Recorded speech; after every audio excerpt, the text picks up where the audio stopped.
성 PT와 함께하면 스포츠 지도사 시험에 반드시 합격합니다. 4단원 골격근과 운동 같이 보실게요. 골격근의 구조와 기능. 우리가 다루는 부분이 이제 주로 골격근이죠. 그래서 이 구조가 어떻게 되어 있고 기능은 어떠한 부분들이 있는지 이러한 부분들을 기본적으로 잘 알아둘 필요가 있겠죠. 자, 근육의 구조를 한번 같이 보실게요. 자, 필라멘트. 그러니까 제일 작은 마이크로한 순서에서 점점점 큰 순서로 이렇게 표시가 되어 있는 거예요. 우리 학교 다닐 때 숫자가 더 큰 거 있고 작은 거 있어요. 1이 있고 10이 있어. 그럴 때 기호를 이렇게 표시하죠. 더 큰 쪽으로.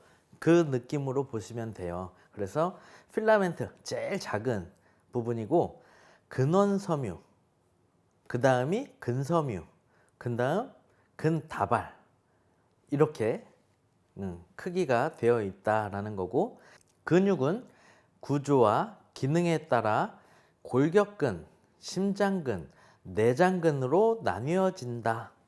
골격근, 이제 우리가 알고 있는 골격근이죠. 운동으로서 단련할 수 있는 부분을 이야기하고, 수위근이란 표현을 써요. 자신의 의지로 움직일 수 있는 근육, 즉 내 의지대로 움직일 수 있는 근육을 수위근이라고 표현을 하는 거죠.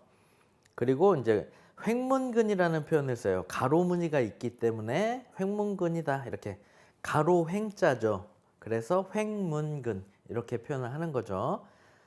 중추신경계의 지배를 받는다. 우리 가장 중요한 중추신경계에서 신호를 보내주고 움직임을 일어나게 해준다라는 거죠. 심장근, 우리 심장, 불수의근이죠. 아니 불자, 내 의지대로 움직일 수 없는 근육이다라는 내용이에요.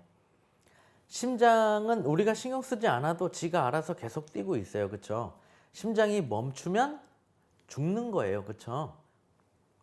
내가 심장한테 심장아 멈춰 한다고 심장이 뛰던 거를 멈추지 않죠. 얘는 그냥 자율신경계의 지배를 받으면서 우리가 평생 살아가는 동안 계속 뛰고 있는 존재예요. 맞죠? 심장근도 횡문근이라고 해요. 가로무늬가 있다라는 거죠. 심장에도. 그래서 가로횡자, 횡문근이라고 표현을 하는 거고, 말씀드린 대로 자율신경계의 지배를 받죠. 그래서 지가 알아서 계속 뛰고 있다. 내장근, 우리 몸 안에 있는 장기를 이야기한다 라고 보시면 되고, 얘도 마찬가지로 불수의근이죠. 내 의지에 의해서 움직일 수 있는 그러한 근육이 아니라는 거. 근데 내장근의 특징은 가로무늬가 없어요. 그래서 민무늬근이다 라고 표현을 해요. 가로무늬가 없기 때문에 민자다 이거죠. 그리고 다른 표현으로 평활근, 이런 표현을 사용을 하기도 해요. 평활근. 혈관벽이나 내장벽을 구성하는 부분을 주로 이야기를 하는 거죠. 내장근은. 마찬가지로 불수의근이라는 것 자체는 자율신경계의 지배를 받는 거죠. 네 알아서 움직이고 그렇게 활동을 해라, 이렇게 되는 거. 지가 알아서 움직이는 그러한 부분이에요. 그렇죠? 근섬유의 구조와 기능 보실게요.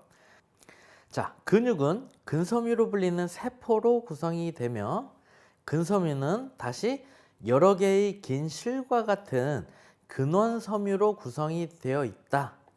근원섬유는 수축성 단백질인 액틴과 가는 근세사라고 나오죠. 액틴, 마이오신, 굵은 근세사 나오죠. 라는 단백질 필라멘트로 구성이 되어 있다. 하나의 근육에는 여러 개의 근섬유가 다발을 이루면서 근속을 구성한다. 모든 근속은 근육 전체를 싸고 있는 근외막에 의해서 하나로 결합이 되며, 개개의 근속은 흰 섬유성 결합 조직인 근상막에 의해 쌓여져 있다. 근내막은 결합 조직으로 개개의 근섬유를 싸고 있다. 개개의 근섬유는 근초로 불리는 막에 의해서 보호되며 근초는 세포막에 해당하는 구조물이다. 뭐 기본적인 베이스 지식을 어우를 수 있는 내용이 나온 거예요. 이걸 막 꼭 외워라 라고는 하지 않을게요. 뭐 참고적으로 알고 계시면 좋은 부분이고, 이게 큰 의미는 없습니다. 뭐 그렇게 출제가 자주 되는 부분은 아니니까. 근데 중요한 거는 근육의 구조라고 해서, 그리고 기능이라고 해서 지금 좀 전에 봤었던 골격근, 심장근, 내장근, 수의근, 불수의근, 횡문근, 민문이근, 이러한 부분들 있죠. 이거는 반드시 알고 계셔야 되는 부분이에요. 이거는 뭐 우리가 바디빌딩 구술 문제에서도 종종 출제가 되는 부분이고, 거의 모든 시험 문제에 아주 잘 출제가 되는 내용이기 때문에 꼭 알고 계셔야 되는 부분이에요. 한 개의 근섬유는 여러 개의 긴 실과 같은 근원섬유로 구성이 된다. 근원섬유가 여러 개가 모여서 근섬유가 된다라고 보시면 돼요. 근원섬유가 더 작은 근육의 형태였죠. 자, 기초적인 내용이니까 빠르게 같이 한번 읽어보도록 하겠습니다. 하나의 근육세포는 하나의 근섬유를 말하며 다른 세포들처럼 세포막과 미토콘드리아, 리소솜 등과 같은 동일한 세포 소기관을 가지고 있으며 많은 핵을 가지고 있다. 근섬유 안쪽에는 근세포가 있으며 결합 조직인 근내막으로 쌓여 있다. 근세포를 근막이 싸고 있다라는 내용이죠. 뭐 당연한 그 근섬유의 구조에 대한 설명이에요. 각각의 근섬유는 수백 개에서 수천 개의 근원섬유로 이루어지며, 이러한 작은 섬유들은 골격근의 기본적인 수축 단위인 근절로 구성이 되어 있다. 하나의 근섬유 위에 운동신경이 접합되는 지점을 운동종판이라고 한다. 이것도 외우셔야 되는 부분이에요.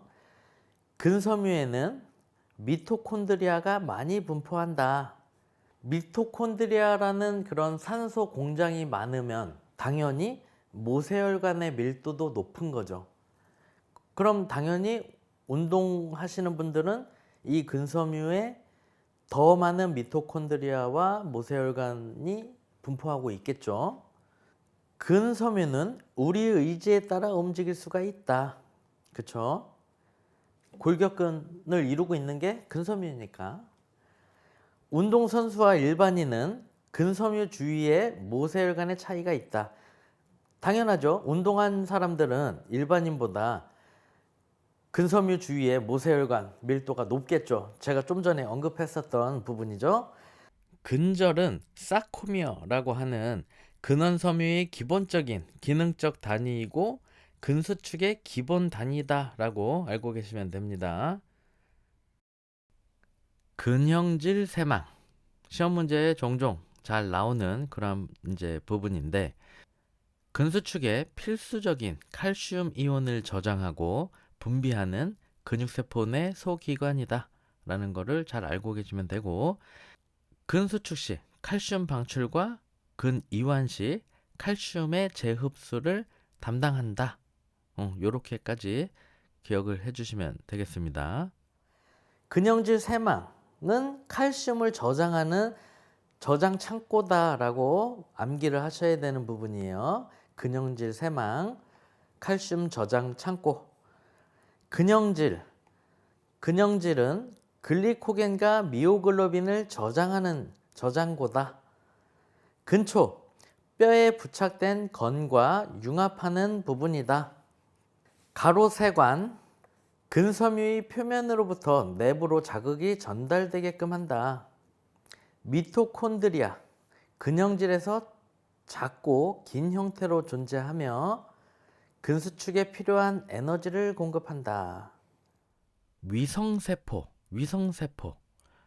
위성세포는 근육이 손상되면서 찌꺼기 같은 게 생성이 되는 부분들을 이렇게 먹어치우는 그러한 부분인데, 뭐 말하자면 팩맨 같은 느낌을 떠올리시면 되는데, 여튼 이렇게 이러한 작용을 해줌으로써 근육이 손상되었을 때 재생을 가능하게끔 그렇게 도와주는 역할을 하는 게 위성세포다라는 거를 알고 계시면 됩니다. 위성세포는 굉장히 많이 언급이 돼요. 저도 대학원 다닐 때 그 수업에서 많이 들었었던 그러한 부분이곤 한데, 이러한 위성세포의 그 역할, 이런 것들도 잘 기억을 해주시면 되겠습니다. 시험 문제로는 처음 출제가 된 부분인데, 우리가 운동생리학에서는 필수적으로 마주칠 수밖에 없는 단어라고 보시면 돼요. 자, 근핵. 근세포 내에 존재하는 핵을 근핵이다, 이렇게 표현을 하죠. 뭐 크게 어려운 부분은 아니고 여러분들이 기본적으로 그렇게 암기를 해주시면 됩니다. 근수축 과정. 근수축 과정도 굉장히 중요한 부분이에요. 암기하셔야 되는 부분이고, 근수축 과정은 안정 단계가 있고 자극 결합 단계가 있고 수축 단계가 있고 재충전 단계, 그리고 이완 단계, 이렇게 5가지 단계로 나뉘어져서 일어난다라고 큰 그림을 보시면 돼요. 그 안정 단계에선 어떻게 되는 거냐? 액틴과 마이오신이 결합이 일어나지 않고 있다. 즉 휴식을 취하고 있다. 그러니까 안정 단계겠죠. 근형질 세망에 칼슘이 저장되어 있다. 근형질 세망은 칼슘 저장고라 그랬죠. 근형질 세망에 칼슘이 저장되어 있고 액틴과 마이오신이 아무 일도 하지 않아요. 결합 같은 게 일어나지 않아요. 이때가 안정 단계다라고 보시면 되죠. 그럼 본격적인 자극 결합 단계 보실게요. 여기가 중요한 부분이에요. 자극 결합 단계. 운동신경의 종말, 즉 축삭 종말로부터 아세틸콜린이라는 신경전달 물질이 방출이 된다. 그러면 신경자극이 발생이 되게끔 되죠. 근육세포의 활동전이, 액션 포텐샤가 일어나죠. 활동전이가 발생이 된다라는 거예요. 이 신경자극이 역치 이상이 발생이 되어야지 활동전이, 액션 포텐샤가 일어나죠.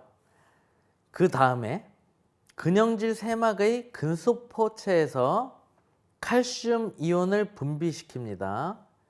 근형질 세망의 근소포체에서 칼슘 이온을 분비시키고 근원섬유에서 근수축을 활성화시킬 수 있도록 칼슘 이온이 트로포닌에 부착되어 트로포마이오신을 들어올린다.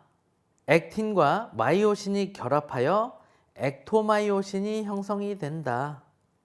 신경자극과 발생 단계, 이 부분은 잘 보셔야 됩니다. 이렇게 이러한 순서를 잘 암기를 하고 계셔야 되는 거예요.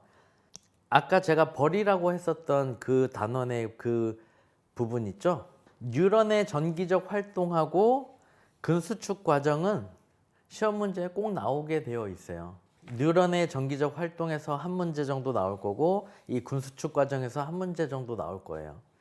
근데 뉴런의 전기적 활동은 버리셔도 되는데, 이 부분은 여러분들이 아실 수도 있을 것 같아요. 이 정도는 외우실 수 있을 거라고 저는 생각을 해요. 근데 힘들면 이것도 넘어가셔도 돼요. 그냥 스킵하셔도 됩니다. 다른 데서 점수를 또 획득할 수 있는 부분이 많으니까.